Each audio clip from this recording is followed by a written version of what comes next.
Kenapa sih Ustadz pelaku bid'ah itu susah taubatnya? Ya karena mereka menganggap baik.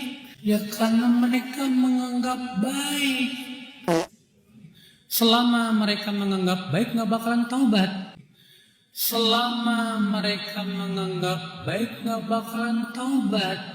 Bid'ah itu susah taubat. Dan ingat para jamaah, para salafi, para ustadz salafi, jangan pernah merasa antum tidak pernah berbuat bid'ah. Bahkan bid'ah yang kita lakukan para ustadz, yang antum lakukan itu sangat mengerikan. Seorang ulama besar salafi, murid Syekh Muqbil rahimahullahu ta'ala, yaitu Syekh Al-Wusabi. Syekh Al-Wusabi, ulama besar salafi rahimahullah. Beliau pernah menyebutkan di antara kebid'ahan, kesesatan, bid'ah yang dhalalah yang banyak dilakukan oleh sebagian salafi. Apa itu? Yaitu mudah sekali menyesat-nyesatkan masalah yang jelas-jelas ijtihadiyah mu'tabarah. Perbedaan pendapat di kalangan ulama ahlu sunnah yang masing-masing punya argumentasi yang sangat kuat, lalu dikatakan sesat. Bahkan terkadang menuduh pelakunya ahli bid'ah, ahli subhat. Itulah kebid'ahan yang dhalalah para ustadz. Kenapa? Karena para ustadz yang melakukan itu merasa berpahala. Bahkan mengatakan inilah manhaj salaf, inilah manhaj salaf. Mengatakan bid'ah dhalalah itu merasa inilah manhaj salaf, inilah dakwah yang benar, berpahala.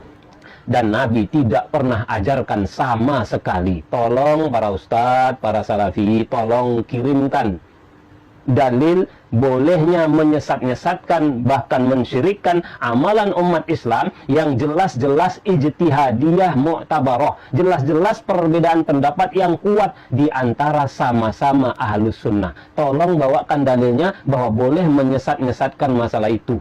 Tolong kirimkan para jemaah. Kalau tidak ada para ustadz, berarti itulah bid'ah dhalalah, itu bid'ah yang sesat. Dalilnya nggak ada, sandarannya dalilnya nggak ada, kita semangat sekali ini bid'ah dhalalah, dan tidak mau menyampaikan pendapat yang lain. Padahal dua-duanya salafi. Sampaikanlah dua-dua para ustadz, sehingga tidak terkesan kita menipu, tidak terkesan kita membodohi para salafiyin. Akibat kita nggak nyampaikan pendapat lain. Ini bid'ah dhalalah, sehingga semua salafi mengatakan ya ini bid'ah dhalalah, akhirnya garang karena antum yang mengajarkan. Dan para jemaah, ini adalah kebid'ahan. Nabi tidak pernah ajarkan menyesat-nyesatkan masalah ijtihadiyah. Sejak zaman sahabat perbedaan sudah ada. Tidak pernah ada sahabat saling sesat menyesatkan, nggak ada. Maka itu kebid'ahan. Nah, ini susah taubat. Jadi jangan merasa kita nggak buat bid'ah. Inilah bid'ahnya. Dan antum merasa berpahala, merasa benar, bahkan merasa paling benar, maka susah taubat. Kata Imam Ahmad, dinukil oleh Imam Ibnu Muflih dalam kitab beliau Al-Adab Asy-Syar'iyyah, la yuwaffaqu wa la yuyassaru sahibu bid'atin li taubatin. Pelaku bid'ah itu tidak diberi taufik dan tidak dimudahkan untuk taubat, susah taubat.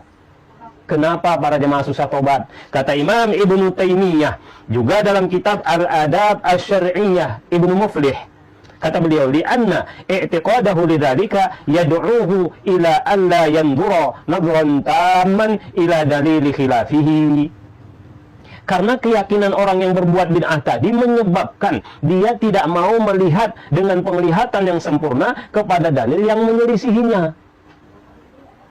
Jujur para ustadz, para salafi, jujur. Jawab dengan sejujur-jujurnya. Siapa yang suka seperti ini? Kalau sudah yakin sesuatu, kemudian tidak mau mendengar dalil orang lain, tidak mau melihat dalil orang lain, dan menuduh syubhat. Siapa yang suka seperti ini para ustadz? Jawab dengan jujur. Antumlah yang sangat sering seperti ini. Bahkan 24 kajian saya sampaikan dalil semuanya. Ulama salaf, mutaqaddimin, mutaakhirin, hampir semua salafi mengatakan syubhat. Tidak mau mendengar. Ustadz Muhsin sudah terkena syubhat, sudah menyimpang akidahnya. Yang disampaikan dalil, yang disampaikan faham salaf, yang disampaikan ulama salafi mutaqaddimin, bahkan mutaakhirin, dituduh syubhat, nggak mau dengar. Itulah tingkah ahlul bid'ah para ustadz, kata Syekhul Islam Ibnu Taimiyah. Orang yang bertingkah seperti itu, antum ustadz yang sering seperti itu. Dan kata Syekhul Islam Ibnu Taimiyah, susah taubatnya itu. Merasa paling benar, mudah menyesatkan amalan orang, dikasih bantahan ilmiah nggak mau dengar, menuduh syubhat. Kata Syekhul Islam, fala ya'riful haqqa, maka orang pelaku bid'ah seperti itu tidak akan mengenal kebenaran. Ustaz, antum salah, menuduh sesat, dikasih tahu ini salah faham, gagal faham, ini dalilnya, ini ulama salafinya, ini ulama salafnya, antum nggak mau dengar. Mungkinkah antum bisa tobat? Dari mana jalurnya bisa tobat? Berbuat salah, merasa benar, dikasih tahu, tutup telinga, nggak mau dengar. Dari mana jalurnya bisa tobat, Ustaz? Makanya kata Nabi, susah tobat. Makanya kata Syekhul Islam, susah tobat, nggak bisa mendapat kebenaran. Karena begitu prinsip beragamanya.